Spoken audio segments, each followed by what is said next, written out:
What is going on, guys? JD from New York here, and I'd like to welcome each and every one of you to WWE Off The Script. This is the absolute best place for all your WWE news and rumors right here on YouTube.com. This is actually news for the week ending March 1st, 2014. Vince McMahon, has he hit a breaking point with Batista? Finally, after all these weeks since his return to the WWE, which has been a complete flop. We'll talk about it. That's the biggest news story this week. I got other news stories, but it's been, relatively a slow week this week for WWE News and Rumors, but I'll get into the stuff that I got. And before I get into that, guys, two things I want to touch upon. Number one, fuck those other guys. Fuck those other guys. This right here is and will be your best place for all your WWE needs right here on YouTube.com. Number two, NXT Arrival. Now, if you guys do not own or have not purchased the WWE Network, it's a great network. I know they're going through problems right now. I'm going to be doing a full review on it once I have ample time to sit down and just go through everything that they have, ready to offer. Right now, they're in their week trial period. They're not giving away too much because they don't want to give away too much too soon. But I know they've been having technical difficulties. I know they've been having problems along the Xbox 360, the PS3, the PS4. I'm having problems right now with it as well. I can't log in to the WWE Network on my PlayStation 4. But I did have an opportunity to watch in full NXT Arrival, their first live event on the WWE Network. And I actually sat down and reviewed the show. So if you guys are interested in hearing me talk about NXT Arrival and who I think is going to be up-and-coming superstars making their way to the main roster down from NXT, I would highly advise you to go sit down and view that video after watching News and Rumors, of course. It's about a 20-minute review of NXT Arrival. I talk about Sami Zayn versus Antonio Cesaro. I talk about the ladder match with Bo Dallas versus Adrian Neville. I talk about the NXT Women's title being on the line with Paige versus Emma. It was a great show. A very refreshing show. It's all about the wrestling. That's all I care about, the wrestling. You watch NXT to see the prime talent coming up to the WWE, working their way through the ranks. So I do talk about that. If you guys are interested, like I said, link will be down in the description below. I'll even put it in the comments section as soon as I put this video out so you guys can find it very easily. Go and check that out. Go and support. I would greatly appreciate it. Now, WWE News and Rumors, guys. I've noted before, okay, that Vince McMahon is not happy with the reactions Batista has been receiving since returning to the WWE. With new reports of WWE speeding up Batista's heel turn, word now is that Vince may have reached his breaking point this weekend, or this past weekend, at the Elimination Chamber. While WWE officials realized Batista's best run was his final 3 months in 2010 as a heel, feuding with John Cena, Vince McMahon and Triple H have both wanted him back as a babyface this time around. Now, this is what I have to say, and I'm going to end it right here with Batista. Obviously we know Batista is not deserving of the spot he has right now in the WWE. He's not deserving of a WrestleMania main event. I've touched upon this several times. He wasn't, deserving of a Royal Rumble win. That should have went to Daniel Bryan. WWE could have made things a lot easier on themselves if they booked Daniel Bryan to win the Royal Rumble, which would have made the most sense out of anything. But I don't blame Batista for this. I blame WWE Creative. I blame Triple H. I blame Vince McMahon. I blame Stephanie McMahon. They just are too set in their ways and too blinded to see what really needs to happen. The fans don't want Batista. The fans don't want Batista as a face. They don't want him as a heel. They just don't want him. So stop shoving him down our throats. It says in the report that Vince and Triple H wanted him back as a baby face. Why would you bring him back as a baby face when you know for a fact that he worked his best program with John Cena as a heel? Why would you bring him back as a babyface? They wanted to bring him back as a babyface this time around because they wanted to feud him with a heel Randy Orton. But realistically, nobody wants to see that main event. I don't blame Batista for this. I don't blame Batista for the fans turning their back on him. I don't blame Batista for the reactions that the fans are giving him. He's not deserving of the negativity being thrown at him, but on the other hand, he's got to work with what the WWE has given him. You know, the WWE is forcing him down our throats, and obviously, the fans are not stupid. The fans are not stupid. They know what's going on. We don't want to see Batista. We want to see guys like Daniel Bryan, Antonio Cesaro, Bray Wyatt, the rest of the Wyatt family, Eric Rowan and Luke Harper. We want to see Dean Ambrose. We want to see The Shield. We want to see, you know, Roman Reigns, Seth Rollins, what's his name? Damian Sandow, who hasn't been on TV, Dolph Ziggler. These are the guys we want to see, you know? This forced CM Punk out. Triple H and Vince McMahon are sticking to their guns with Batista versus Randy Orton at WrestleMania. I just don't see this being good at all for WWE. It's going to actually backfire, and it's going to just spit them, you know, all this negativity that the fans are going to spit out to them at WrestleMania, it's just going to hit them right in the face, and it's going to be extremely hard for the WWE to clean up that mess. I really believe that. At this point right now, I'm more interested to see the fans react negatively at WrestleMania towards Randy Orton and Batista. That's the one thing I'm looking forward to, because I'm not interested in their storyline. I'm not interested in what they have to offer in the ring. The story that they're going to tell in the ring is not interesting at all. It's not going to be interesting. Nobody wants to see two former Evolution members feud over the WWE title. That's not what WrestleMania 30 is all about. WrestleMania 30 is, you know, about creating that moment, creating the best card possible. And with the way the current card is shaping up, there's a lot to be desired. The WWE, when they have to look themselves in the mirror after WrestleMania 30 is over, they have only themselves to blame. This card should have been up and down. 9-10 matches of just pure fucking greatness. I don't understand this fucking political garbage. I don't understand Triple H and Vince backing Batista. I said this already, you know, after my Monday Night Raw review.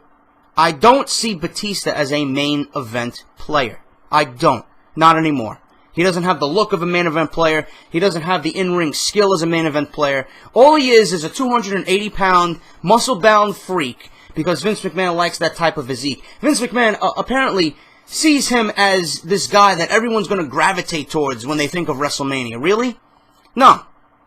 I honestly think Brock Lesnar and The Undertaker should close out WrestleMania 30. And I said this several times already. If Triple H fights Daniel Bryan, you got either one or the other that should close out WrestleMania. You know, the WWE needs to send the fans home happy. If they send the fans home with a sour taste in their mouth with Batista versus Randy Orton closing WrestleMania, there's going to be fucking problems. And there's going to be problems starting on Monday night with Monday Night Raw. CM Punk's not there. You're in Chicago. God only knows what they're going to be spitting out at the WWE in Chicago. I know Chicago is a pure wrestling city.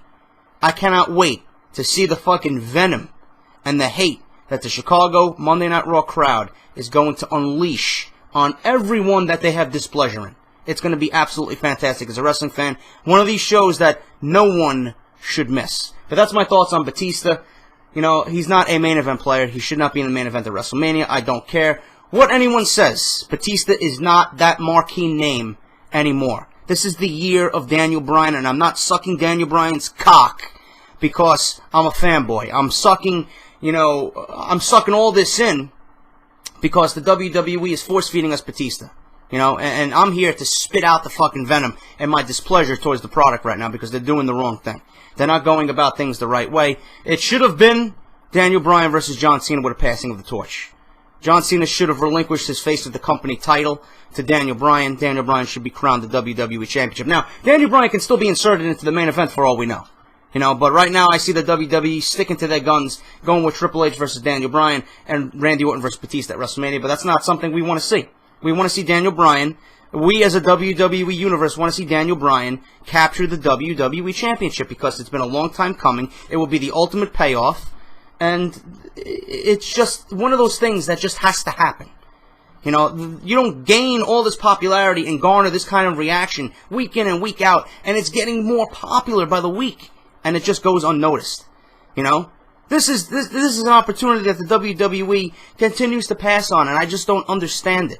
You know, what happened to the old school way of making things great and making things epic and giving the fans what they want? Well, what is with giving us Batista? That's not what we want.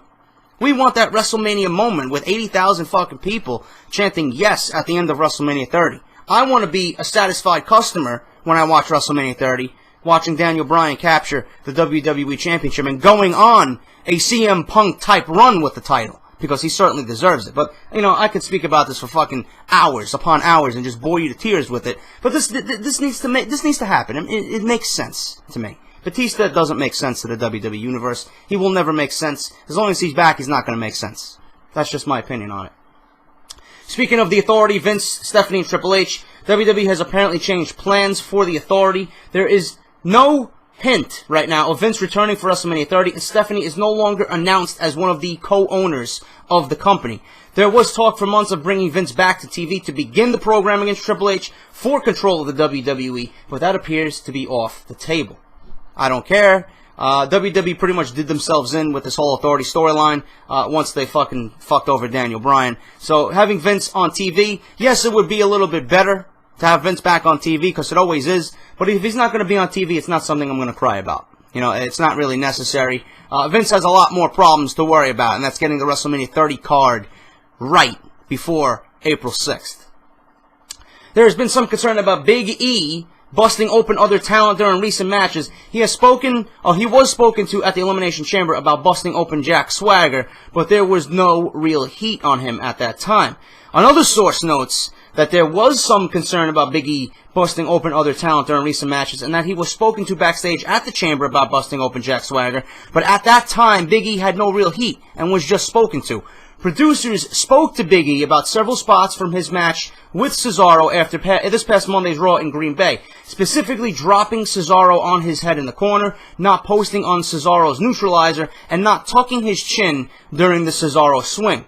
With this trend continuing, WWE officials are worried that he's going to hurt himself or someone else. The one thing I did notice at the Royal Rumble, you know, I really didn't notice Jack Swagger, being busted open. I really didn't pay that close of attention because I got to my friend's house late. I only caught the last 10 minutes of the match. What I seen in the last 10 minutes of the match was Big E and Jack Swagger having a decent match. Big E hitting those spots, and Big E doing what he does. He's a very, very big guy. He's very athletic. He moves around nice in the ring. He's got a lot to learn, but he's going to be one of those guys, okay?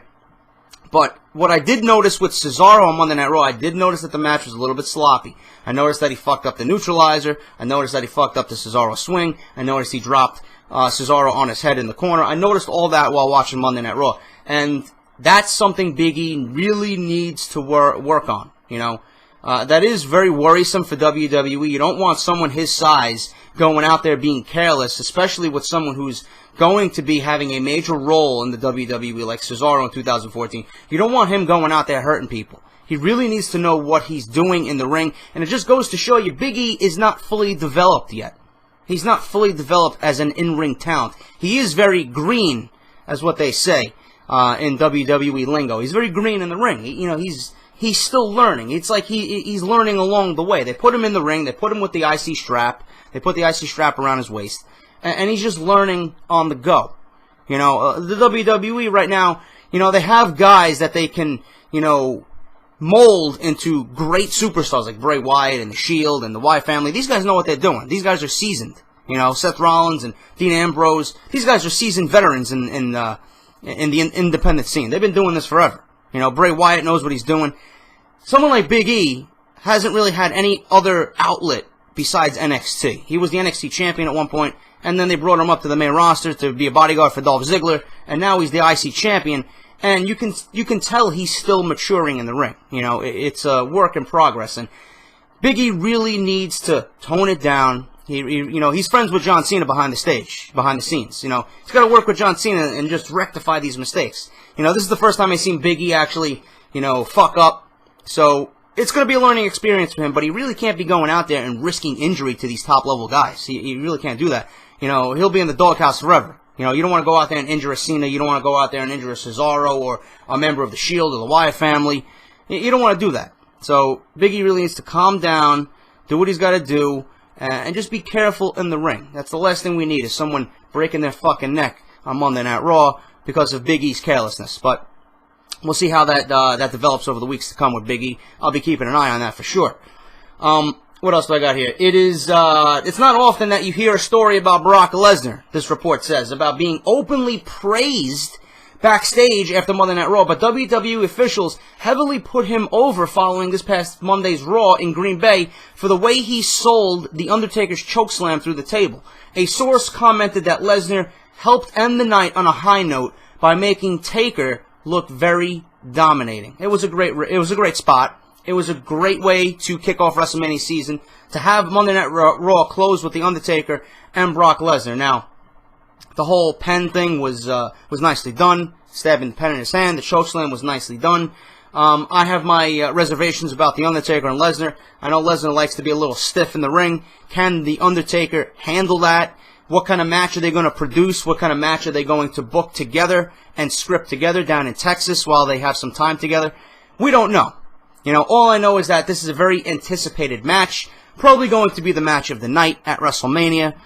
But it's going to be interesting to see how they develop this storyline. I want to, and I've said this many times before, I want to sit at home watching Monday Night Raw as this storyline develops.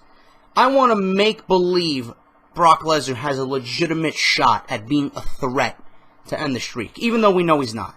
That's all it is. I want to suspend my belief for a second, and I want to just, clear my mind. And I want to think, does Brock Lesnar have a shot at really beating the streak? I want it to be believable. So they really have a lot to do in that sense. But the chokeslam to Lesnar was beautiful.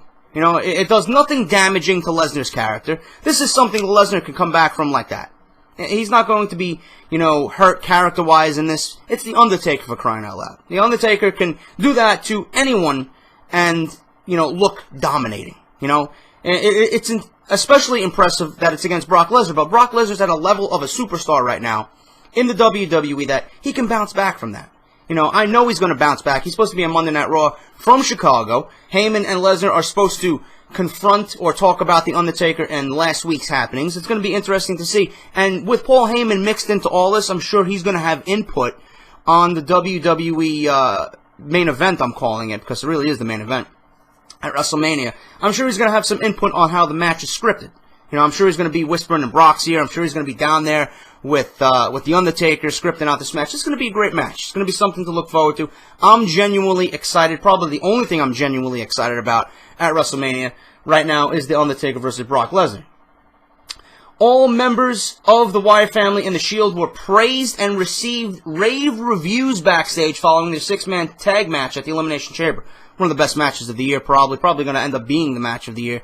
That match at the Elimination Chamber, if you guys still have not seen it, you will have a second opportunity to see it, though I doubt it's going to be as hot as it was.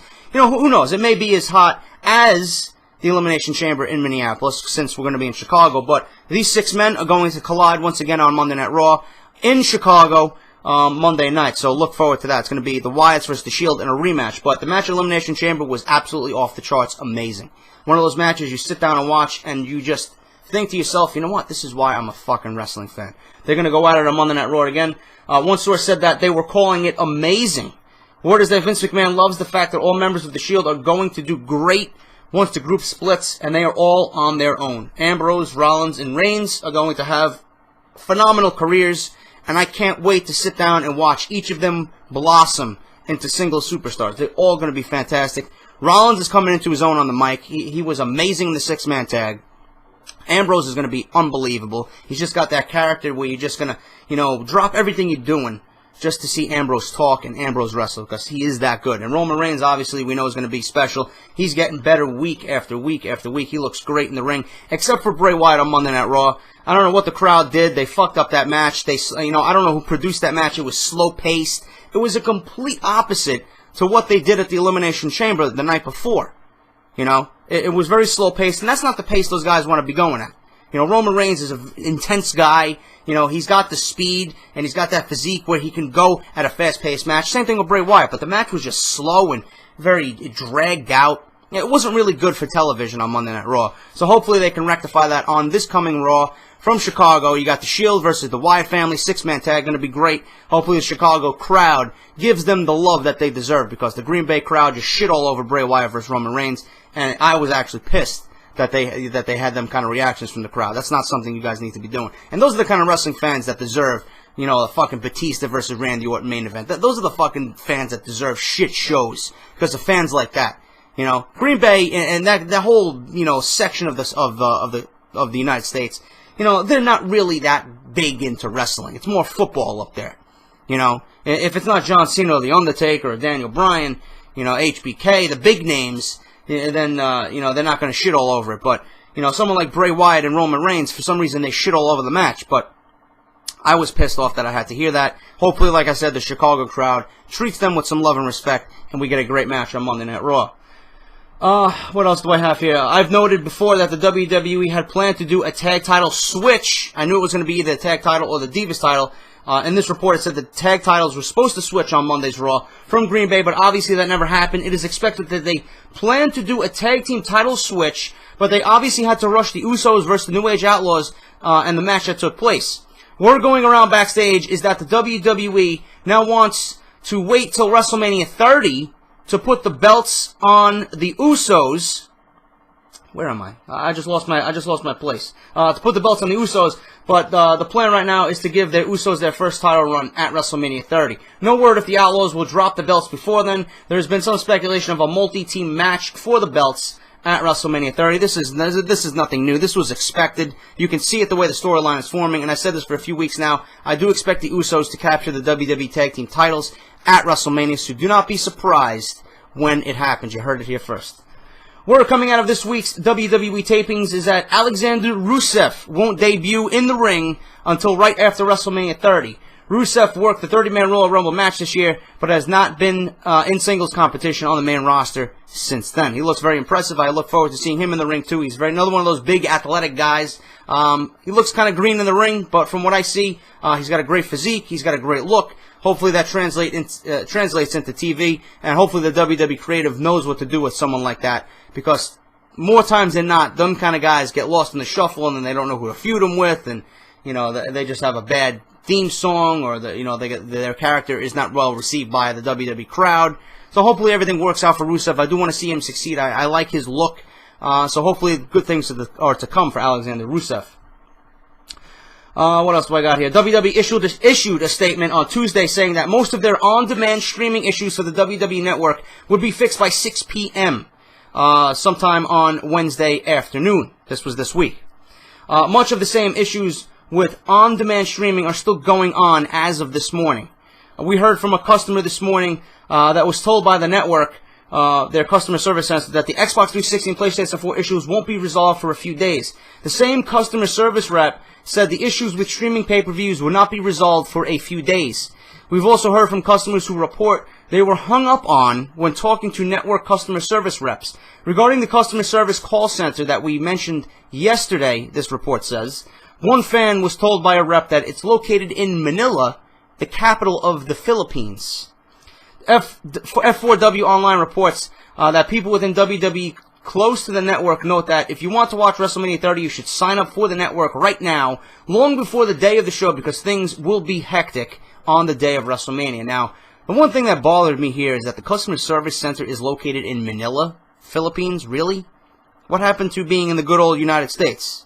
I don't understand that. Either way, you're going to get through to somebody and they're going to give you a nasty fucking attitude. They're not going to speak any fucking English, which pisses me the fuck off.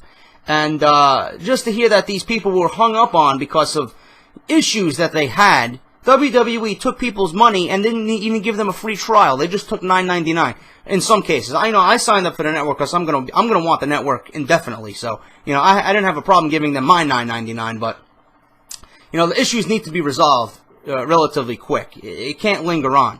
You know, they're still in that 1 week trial phase, but as soon as the real programming hits with Legends House and Total Divas and WWE Countdown and WrestleMania Rewind, all that shit, it really needs to settle in and give us a great experience. Because I actually tried to watch the 1993 King of the Ring at work the other day on Wi-Fi down at the lunchroom at my job. Nothing worked. It kept freezing. I would watch 3 minutes and then it would freeze and then bring me back to the main menu. Same thing happened with NXT on Thursday. I got up all the way to the ladder match with Bo Dallas and Adrian Neville. All of a sudden, the fucking stream freezed and it brought me back to the main menu and I couldn't log back in. I had to log in through my computer. I was actually watching on my PS3 because my PS4 right now, I can't log in on my PS4. Every time I go to log in my username and password, nothing happens. It backs me out for some reason.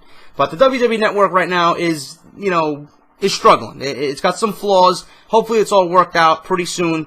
I want everything ready to go by WrestleMania because I'm planning on having a WrestleMania party. I'm going to have people over. We're going to watch WrestleMania on my nice 55-inch Sony TV. I want everything to be working good. I don't need any fucking frame rate issues or freezing or, stream stopping. WWE really needs to work this out because WrestleMania 30 is anticipated by all. This is the reason why we got the network in the first place, to watch upcoming pay-per-views, starting with WrestleMania 30.